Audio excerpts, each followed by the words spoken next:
Ayan, umulan. Umulan.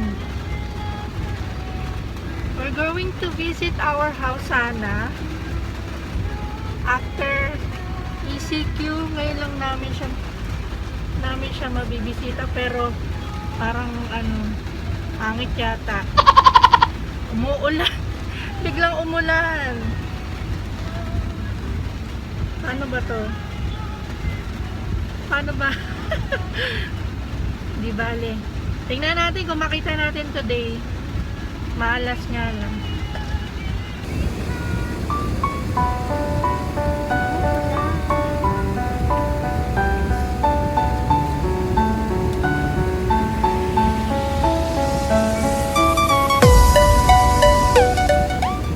Yes, we're here na. Yan. Doon muna kami sa customer service. A few moments later. Yes, ayan. Tapos na kami sa customer service. And good news. Kasi wala na yung ulan. Mabivisit na natin ang ating house. So excited!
Hinihintay namin si Kuya Guard kasi hingi kami ng gate pass. Ata si Kuya Guard. Si Kuya Guard. Kuya Guard. Asa na siya? Yung highway na yan yung Governor's Drive. Yung highway na yan. I'm going to it. Yes, success! Pupunta na kami sa aming unit sa house.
Bear lang